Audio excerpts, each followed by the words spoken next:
कहते हैं कि जब किसी को किसी से प्यार होता है तो वह न ऊंच देखता है न नीच, न जाति देखता है न धर्म, न अमीरी देखता है न गरीबी, वो देखता है सिर्फ अपने यार को।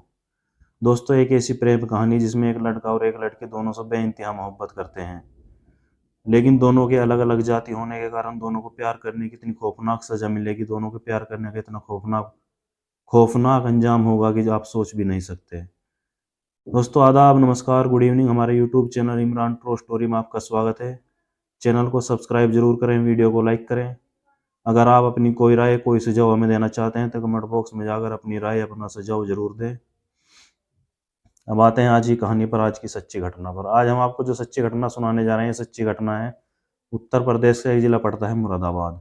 मुरादाबाद के एक इलाके में एक लड़का रहता है जिसका नाम विक्की होता है।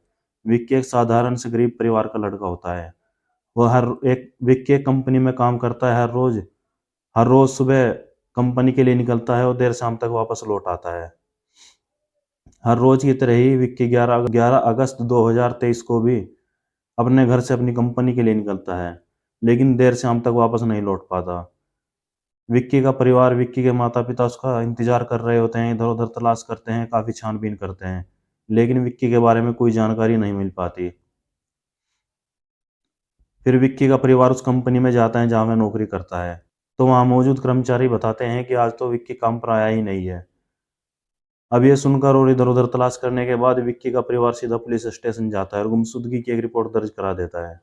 रिपोर्ट दर्ज होने के बाद पुलिस खोजबीन करती है, इधर उधर तलाश करती है, तो विक्की तो नहीं मिलता, लेकिन एक खेत से विक्की की लाश बरामद हो जाती है।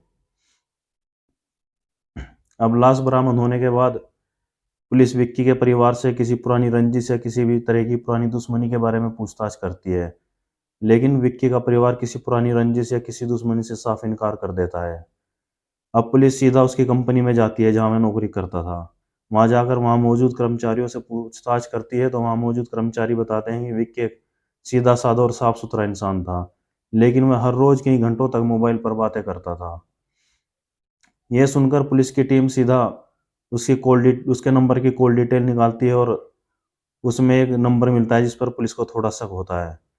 जब पुलिस नंबर की जांच करती है तो पता चलता है कि एक लड़की का नंबर है जिसका नाम रेखा सैनी होता है।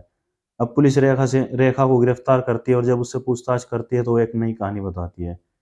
रेखा कहती है कि हम दोनों एक दूसरे से बेइंतहा मोहब्बत करते थे, दोनों एक दूसरे से शादी करना चाहते थे और कई सालों तक दोनों रिलेशनशिप में भी रहे।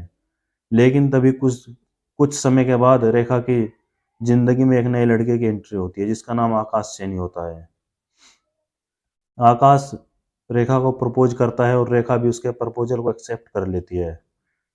अब रेखा कभी आकाश से मिलती है तो कभी विक्की से मिलती है, और जब विक्की के बारे में आकाश को पता चलता है तो वो रेखा को समझाता है और कहता है कि देखो, हम दोनों एक समाज के हैं, एक जाति के हैं और हम दोनों शादी भी कर सकते हैं, लेकिन विक्की एक दलित लड़का है, अगर तुम उसके साथ रिलेशनशिप में रहोगी तो तुम्हारे परिवार को बदनामी मिलेगी और हमारा समाज भी बदनाम होगा।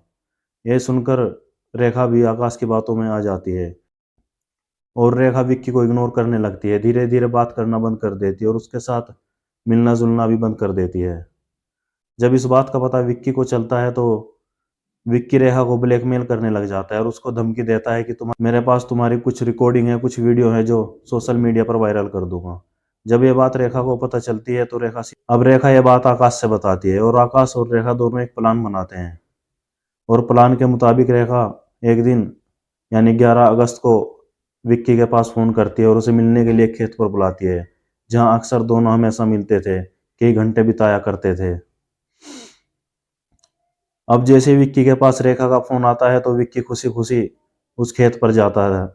शायद उसको ये मालूम नहीं होता है कि मौत उसका वहां इंतजार कर रही है, क्योंकि वहां रेखा के साथ आकाश भी मौजूद होता है और आकाश के पास एक तमंचा होता है। जैसे ही विक्की रेखा से मिलने के लिए उस खेत पर पहुंचता है तो आकाश सीधा विक्की के ऊपर फायर कर देता है और विक्की की मौके पर ही गोली लगने से मौत हो जाती है।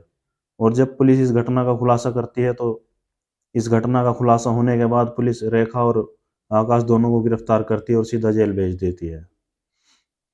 दोस्तों, इस कहानी को सुनाने का मकसद किसी की भावनाओं को आहत करना नहीं है, बल्कि आपको जागरूक करना है ताकि भविष्य में होने वाली किसी भी अनहोनी को आप पहचान सकें और उससे बच सकें।